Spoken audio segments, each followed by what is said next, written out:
Welcome to what promises to be a fairly blustery escape to the country.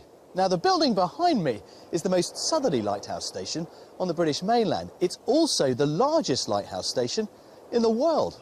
So where are we? Well, join me in just a few moments and I'll tell you. Today we're helping a London couple swap stressed metropolitan living for rural relaxation.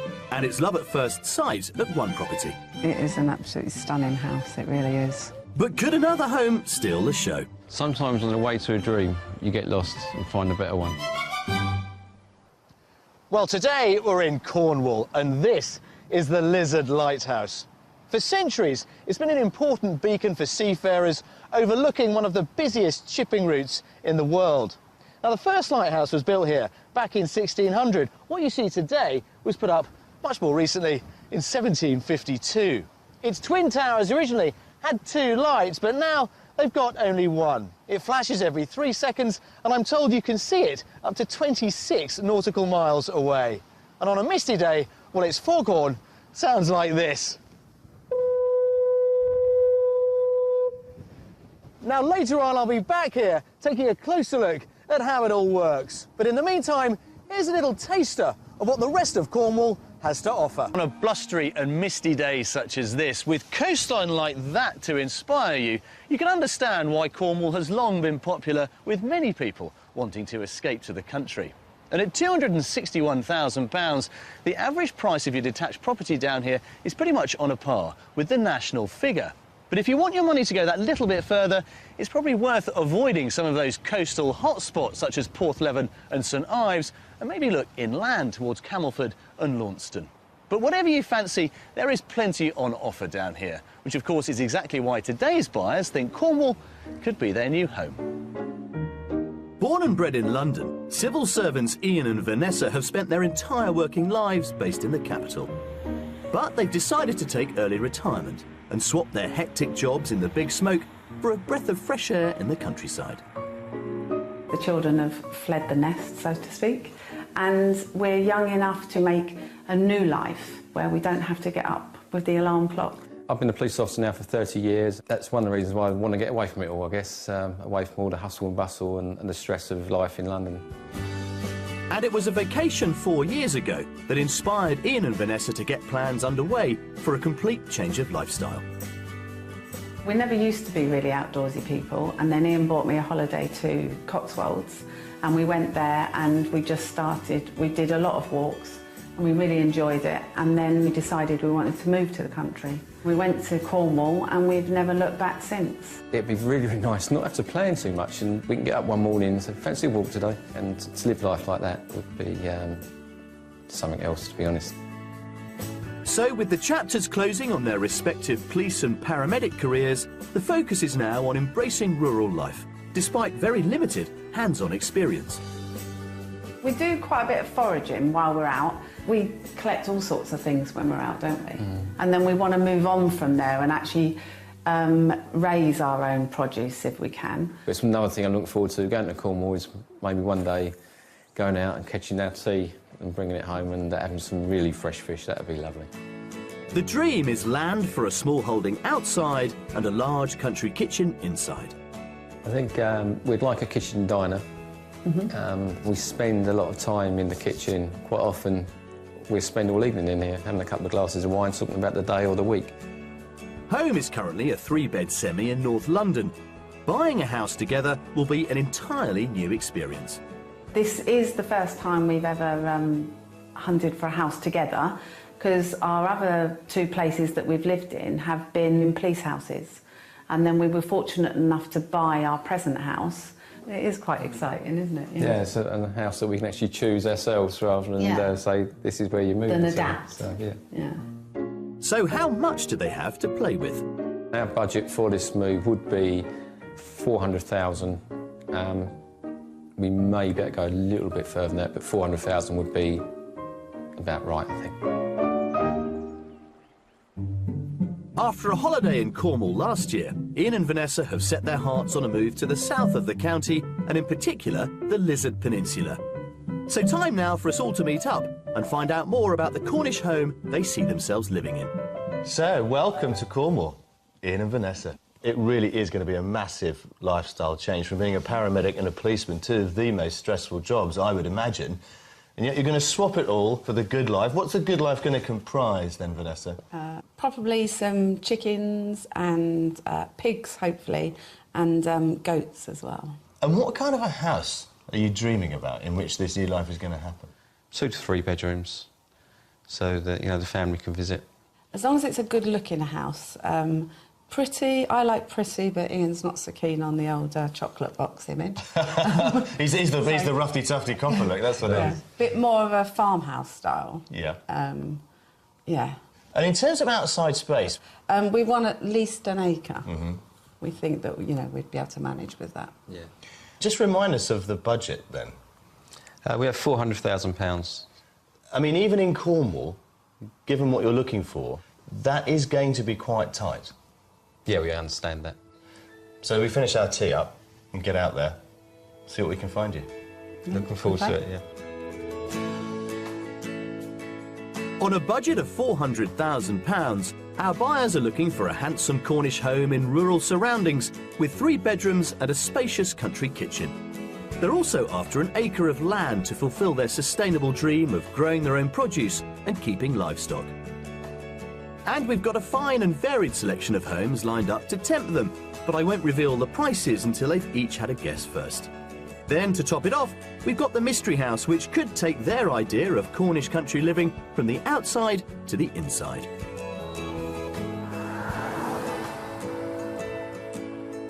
Now then, this business of keeping livestock, how much experience have you got of looking after Absolutely animals? none. We've got 2 cats. Oh, yeah, we have. Well, Hardly livestock. well, quite. Well, it depends on your cats, of course. We'll learn as we go along. I can see myself knee-deep or just flat on my back in the mud after chasing a pig. We're starting out in Ruan Minor, right in the Lizard Peninsula.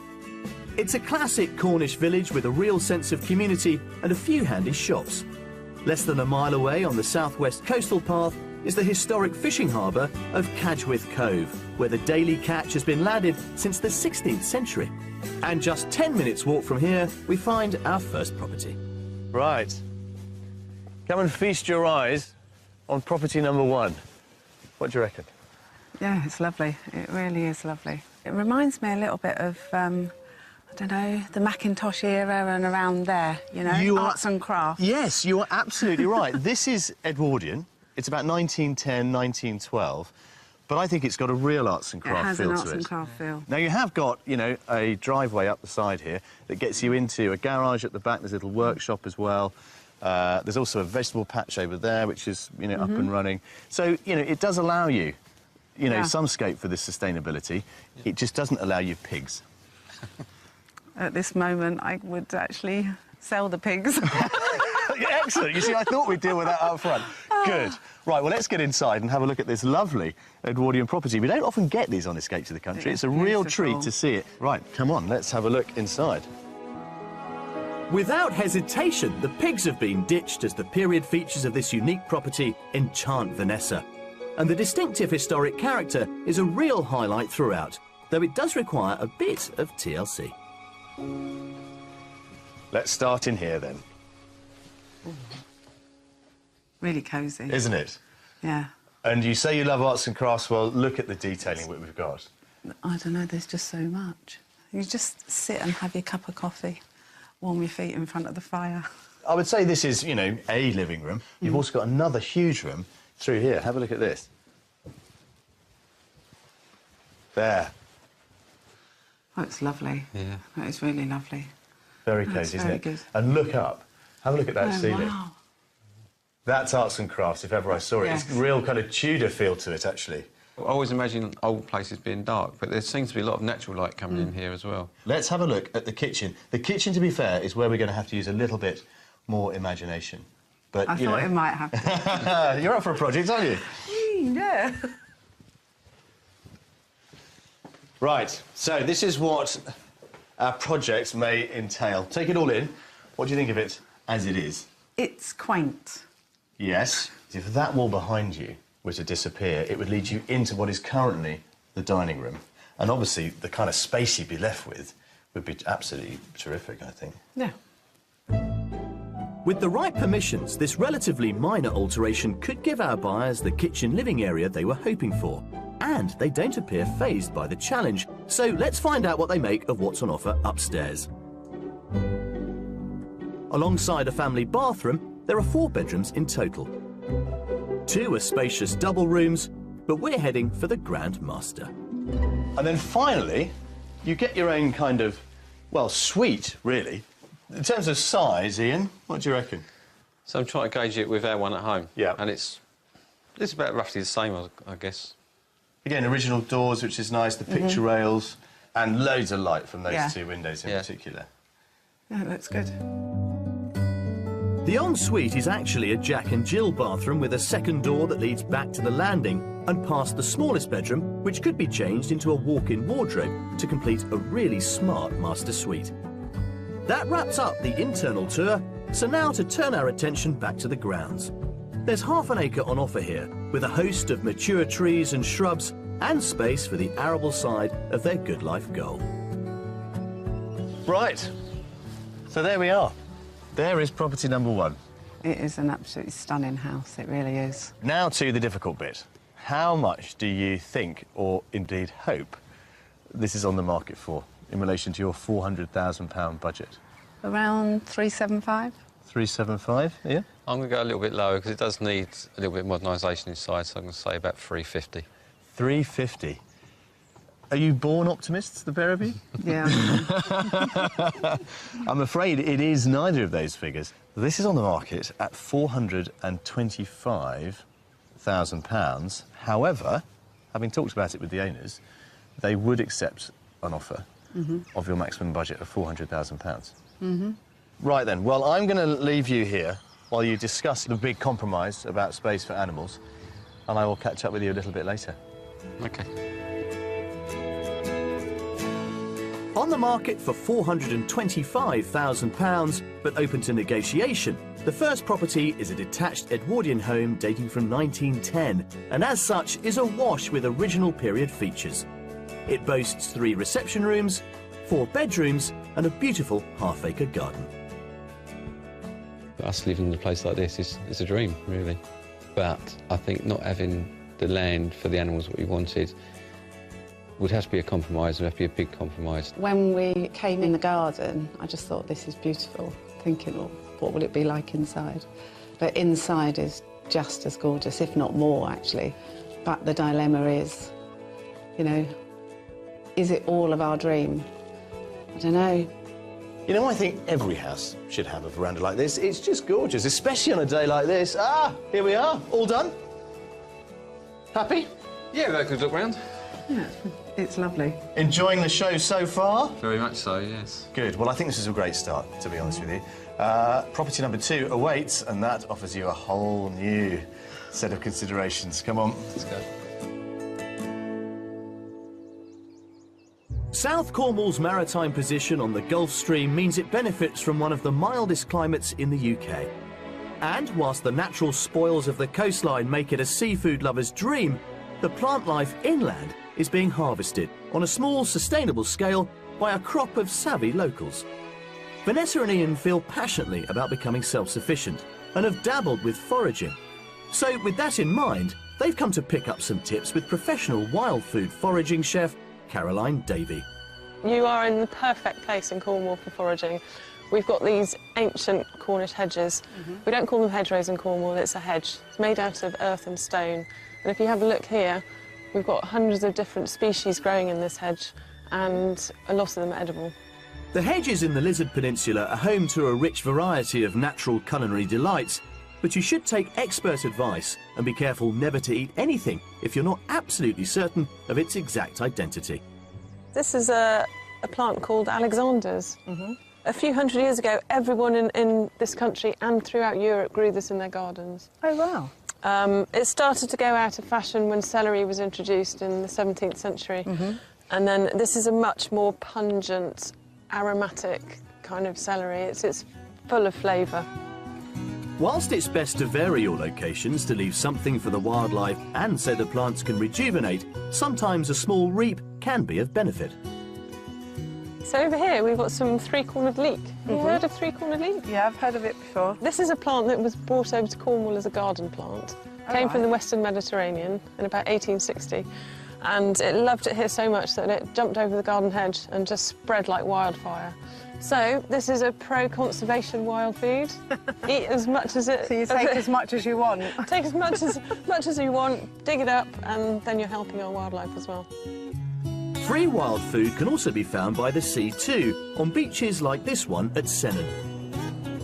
This is lava seaweed, and this is what the Welsh make lava bread out of. We use scissors for seaweed, because if you cut the seaweed, then it has a chance to grow back. There are no known toxic seaweeds off the UK's shores, but be sure to harvest as low down the tide line as possible and choose isolated areas to reduce the risk of contamination from humans or animals. Do these grow here then and they're not just washed up? No, they're definitely not washed up. These seaweeds are attached to the rocks. The stuff that you find kind of rotting at the top of the beach on the strand line, don't go near that, because that's been decomposing for a while and you don't know how long it's been hanging around. Seaweed should be picked and eaten in moderation. And back at Caroline's home, she's showing our buyers how to transform their free wild harvest into a hearty lunch. Ian washes the salt off the seaweed and Vanessa peels the Alexanders, ready for steaming.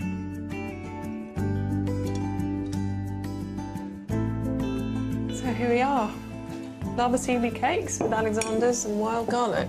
Lovely, Looks fab. thank you. Bon appetit. All right. Definitely, I love them. They're really delicate, aren't they? After a tasty foraged Cornish feast, it's back to the house hunt to see what's ripe for the picking with our second property.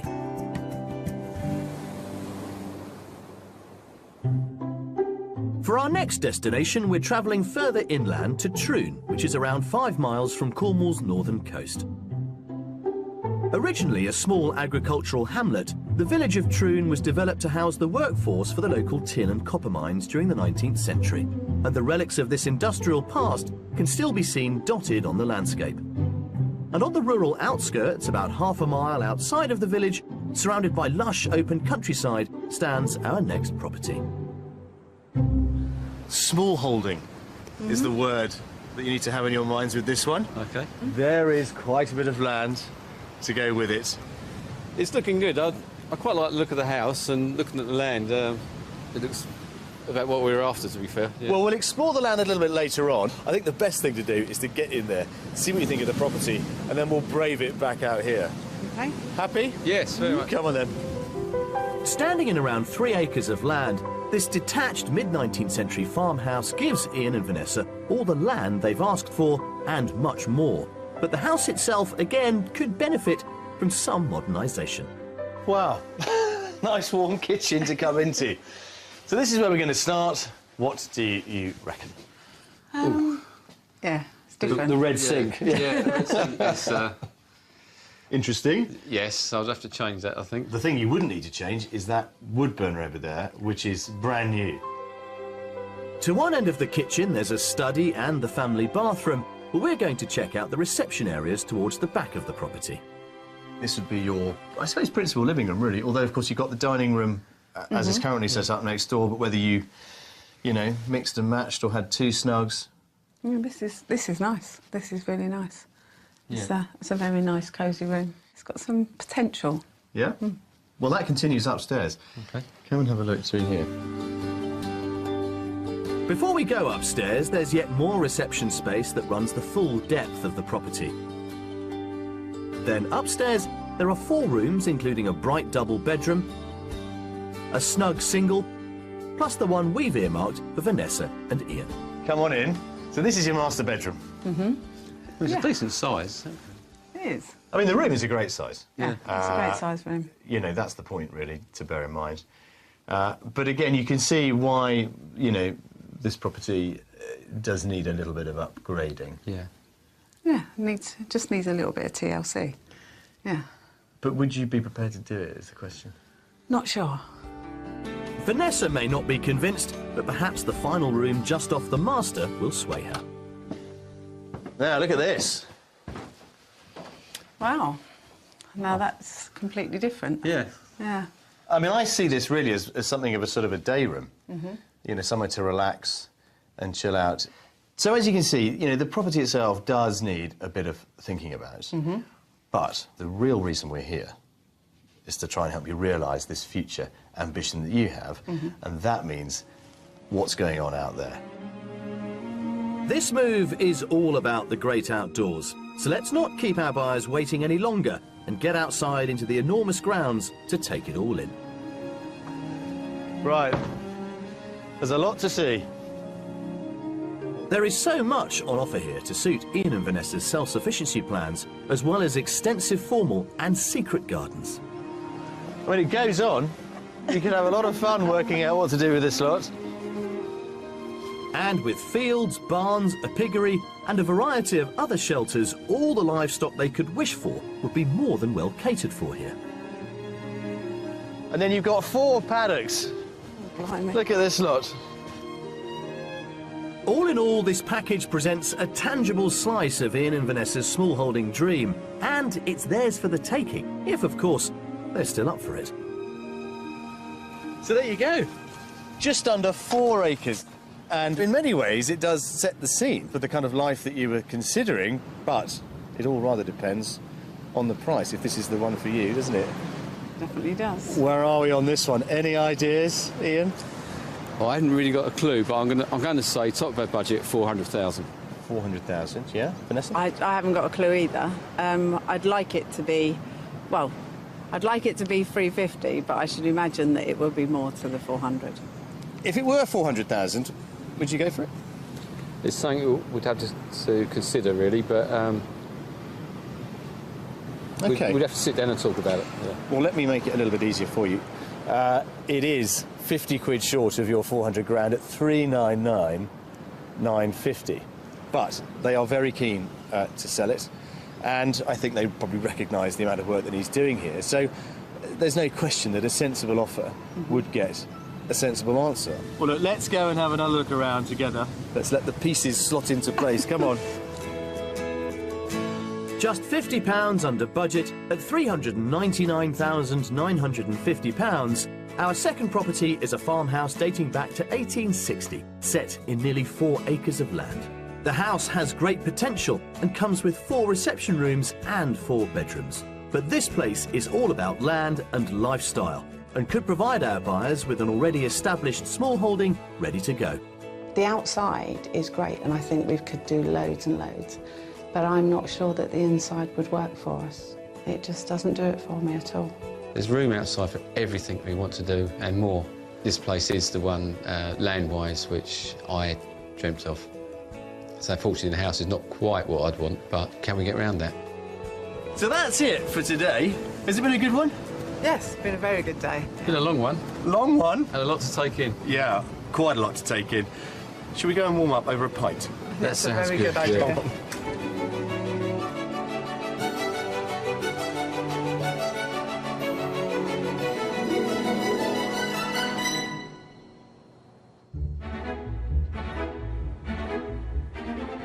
It's day 2 of our property search, and we're helping London couple Ian and Vanessa to fulfil their dream of living off the land in the Cornish countryside on a budget of £400,000. Still to come, light and some enlightenment floods into the mystery house. That is nice. So To waking sit up to that every morning. Oh, it'd be hard, Yeah, I wouldn't it? wouldn't even have the blinds down. And I find the source of illumination at Cornwall's most southerly tip. I was hoping this was going to be the top. It's not, is it? No, not at all. Well, as we head into our final day of house hunting here in Cornwall with Vanessa and with Ian, I have to confess I am beginning to have my doubts as to whether the life of a smallholder is really for them. Yesterday we gave them 2 very different options that clearly have got the wheels turning. So with our final property, the Mystery House, I think we need something that's going to try and consolidate those plans into something meaningful to try and find them their ideal future home. Has yesterday changed your view of what your plan may be for the future? Yeah, in some ways. The first house was so nice and the area's lovely. We're now thinking, well, could the compromise be the animals? And we go for a house, either that one or something similar. It's interesting, isn't it, how properties can influence you, and it may be that the animals have been a bit of a distraction. That's true, yeah. It could be. Maybe our mystery house will help confirm in your minds what the overall aim should be. Yeah, maybe plans have got a little bit bigger than we thought. Yeah. I don't know. We'll see. So what do you think we've got planned for our mystery property? I'm just expecting the unexpected. Got no idea what you're going to do today. The third and final house I want Vanessa and Ian to consider is back down south again, just outside Mullion. The largest village on the Lizard Peninsula, Mullion is just down the road from the pretty working harbour of Mullion Cove, which has been owned and maintained by the National Trust since 1945. The area is a popular tourist destination, and there's plenty here to cater for both residents and visitors, with a range of traditional inns, cafes, and even art galleries to enjoy. And tapping into the tourist trade is the key element of the Mystery House, which lies on the edge of the village in the most glorious setting, surrounded by fields and just a short stroll from the coast. So there is our mystery house. Looks good. Looks really good. And in terms of location, you can hear that stream bubbling away behind us. That runs all the way down to Mullion Cove, Oh, wow. which is probably, I don't know, a 5-minute walk. Yeah. It's not far at all, is it? It's gorgeous. Funny enough, it's something I read this morning, and it says, sometimes on the way to a dream, you get lost and find a better one. Ah, the poet comes out in here, and I love that. Good. Well, let's see if we can make this one your own dream. Come on. Now, our Mystery House offers something a bit different for Ian and Vanessa. It's a 3-storey property with the potential to boost their retirement income, but we'll come to the business side later. First, I want to show them the rooms they could call home, starting on the middle floor. Well, let's start with this one. Come on in. Your living room. Yeah, it's nice size, isn't it? The proportions are great. Yeah. But I'd like to bring a little bit more character back. Yes. Yeah, no, I think that's fair enough. Yeah. And you can certainly do that with the Yes. fireplace and so on. Yeah. And you can see they've still got the half is obviously still there somewhere. But I think one of its real sellers is the kitchen, because Okay. thus far we haven't really managed to get you a kitchen diner No. of the sort that you have been thinking of. Okay. I think we've got that here. Sticking my neck out, but you never know. Go and have a look. We shall see. There, is this it? Is this more what you had in mind? Yes. Much more like it. Yeah, all like the burner there. Yes. That's heating the entire house at the moment, just from its own ambient heat. There is no oil central heating here, so that's really doing it, and it does it really well. It's clearly a very well-insulated building. Yeah. And a bit more character there. Yes, much more character. Yeah. Oh, so far, so good. It's very good. Nice, yeah. Right, let's go up. On this floor, there's also the first of 3 bedrooms reserved for the residential part of the house that sits alongside a contemporary family bathroom. Then upstairs, a smaller second bathroom serves 2 generous-sized double bedrooms. One is a bright room with large roof lights, but we're headed for the one best suited to the master, as it features the most outstanding Cornish countryside panorama. So this would be yours. Oh, wow. It couldn't be any lighter. No. No. You've got this great big Gorgeous. dormer here. I mean, it's Yeah. huge. The smiles are becoming more genuine here, aren't they? Yeah, very. Yeah. This is It's- extremely gorgeous. It's funny as well, with like other places we've been to, we don't necessarily like sloping roofs. But it doesn't seem to matter here, does it? Yeah, well, well, I like this one. You're not struggling for head height, that's for No. sure. No, no, but that is just a little bit nice. So Just waking sit up to that every morning, Oh, it'd be hard, Yeah, I wouldn't it? wouldn't even have the blinds down. I would wake up with natural light. That's the home side of this mystery proposition sorted. So now to turn our attention back to the business down on the ground floor level, which is entirely given over to a self-contained apartment. so down here, obviously the conservatory, which we saw from the garden, and then you've really got one principal bedroom, which is this one, and then it leads on through to a bathroom and kitchen area too. Now, the current owners tell me that certainly to get £500–600 a month off this long term isn't difficult, Right. particularly here if you wanted a long-term let, just to kind of ease the pressure, really, Yeah. financially. It's again, it's a head spinner for me. It's Yeah, it's a beautiful place, and I can see us living here. Yeah. It's sort of getting your head around how it would work. The alternative enterprise that this mystery house offers Vanessa and Ian is certainly food for thought, and although the well-tended garden doesn't have much room for husbandry, they wouldn't have to give up on their dream altogether. There is the possibility of renting that very small paddock next door. All right. And possibly, in the future, buying it. But, to be perfectly honest, I'd rent it. Yeah. It'd be a lot cheaper than buying it. So, make me an offer. It's going to be way over budget. Yeah. 450, I think it's going to be. 450, yeah. I was going to go a bit lower than that. 415, I'll go. 415, that's quite a bit lower.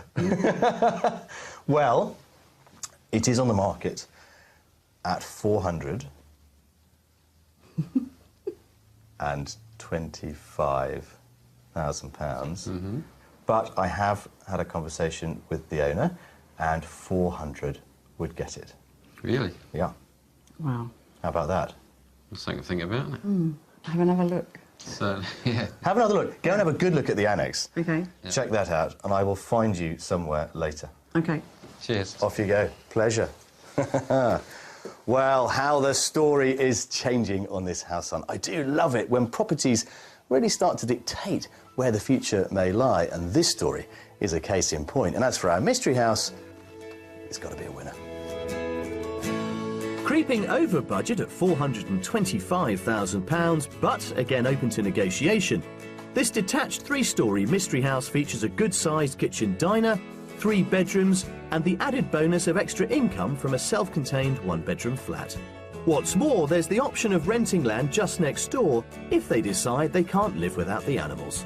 Thinking about the holiday let, I actually think it would be quite nice to actually meet new people as well. Yeah. Because we do jobs that meet lots of people, so... Well, it sort of gives you a link with the outside world, doesn't it? Yeah. Out of the 3 that we've seen, this one is probably my favourite, I think. Hadn't thought about holiday let.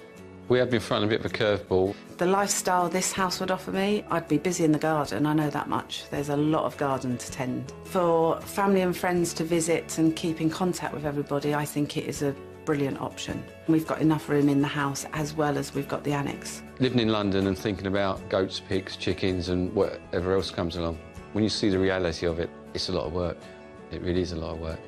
Not so sure that the actual rural dream is actually going to be like a rural reality. Maybe the dream was too rural. Well, the mystery house has done it again, isn't it? Oh, certainly. The plans, they are a-changing, methinks. As Bob Dylan said. As he said, yeah. Right then, I think you've got a lot to consider. More than most couples, I would say. Yes. Come on, I'll treat you to an ice cream. We've shown Vanessa and Ian 3 possible houses in Cornwall for their £400,000 budget, but there are plenty of others on offer if you, like them, are seeking to relocate to the county. In Leeds town, just 5 miles from the coast, you can find smart 3-bedroom semi-detached houses like this one for an asking price of £230,000. A few miles north in Camborne, this elegant period property with a tastefully modernised interior and 4 bedrooms will set you back £315,000. Whilst further south, a few minutes' drive from Helston, this characterful 5-bedroom converted mill and miller's cottage with over an acre of landscape grounds is on the market for £575,000. Almost surrounded by the sea, Cornwall's Lizard Peninsula is the most southerly point on the British mainland and boasts over 250 plant and animal species of national and international conservational importance. During the week, I went to meet National Trust Ranger Justin Whitehouse to find out what makes this area so special. Now, Justin, when you look at a map or indeed a naval chart at the lizard, it does feel very peculiar, very unique. Why is it here? What happened? Well, it is unique. I mean, it is geographically, geomorphologically separate from the rest of Cornwall. And it appeared 375 million years ago, when the world was a very different place. All the different supercontinents, Gondwana land, Euramerica. So when all that was joined together? Yeah, and between these two supercontinents, there was an ocean called the Rheic Ocean.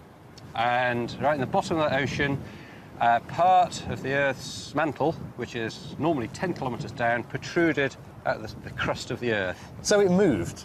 It moved, yeah. And the lizard, this little lump of rock, eventually hit the bottom of what's today Great Britain. The close-cropped grassy headlands of the lizard are one of the country's top habitats for rare plants. And here you can find species that aren't found anywhere else in Europe.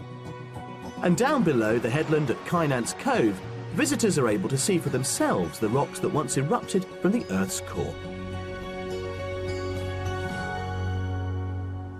So this rock we're standing on that's surrounding us here is the Serpentine, which is effectively remnants of what was the Earth's mantle.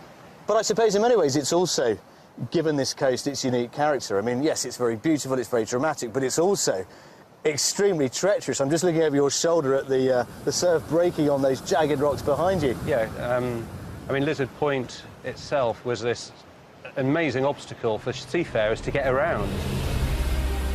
The Lizard is dubbed the graveyard of ships, but for over 400 years, the Lizard Lighthouse has been protecting mariners from the hazardous waters. And my next port of call is a tour of the lighthouse with expert Caroline Rogers. Come on, show me around. The top of the lighthouse stands 70 metres above the waves, up a stone spiral flight of steps to the observatory, where the reward is the most breathtaking view across the water.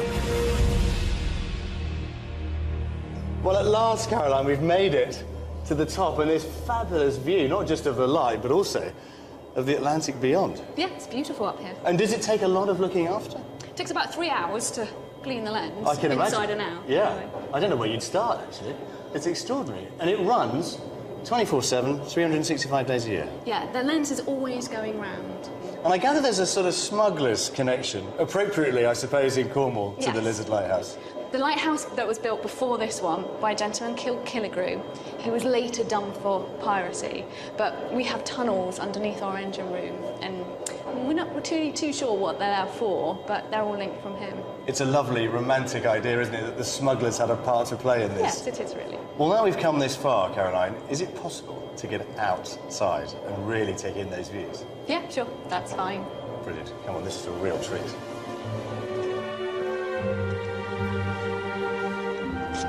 Wow. That is a proper wow. Yeah. You know, we get some real treats on Escape to the Country, but standing on top of this lighthouse on a day like today has to be one of the best, Caroline. Thank you very much indeed. You're welcome. What a view.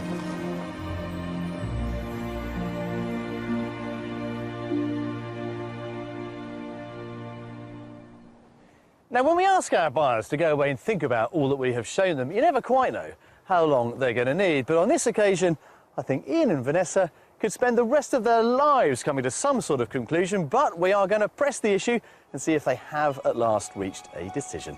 Let's go and find them. What's happened this week? It's all changed, isn't it, I suspect? Just a tad. When we started out, we were all focused on this idea of the good life. Yeah. Chickens, vegetables, animals, and all of that, which may have been something that sort of, I don't know, was it the tail that wagged the dog a bit on what you were aiming for? Having seen the houses that you showed us, it has turned us all the other way round, I think. So. OK, let's just remind ourselves then. And we took you to our small holding, which was property number 2. The house didn't do it for me, but the land, and that was everything. And it was the dream. But, I don't know, there was just... It just didn't feel like I could live there. So that was difficult.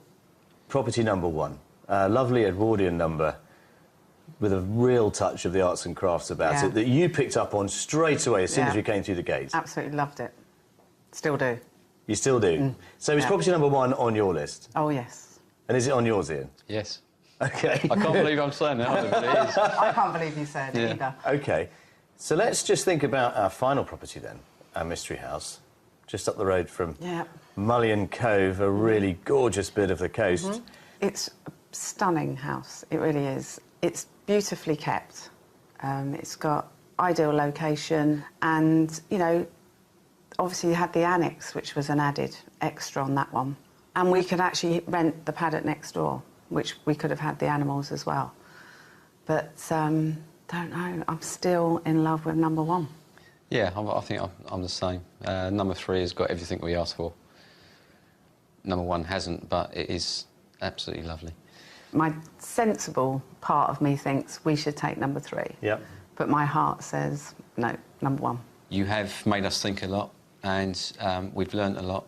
As you know, we haven't brought a house together before, and we've learnt bundles. So what happens next? We are considering putting an offer in for number 1. Fantastic. Well, I am absolutely delighted, guys. It's been a real pleasure having you down here in Cornwall. Let's have a little toast, shall we? With some lovely Cornish tea. Cheers.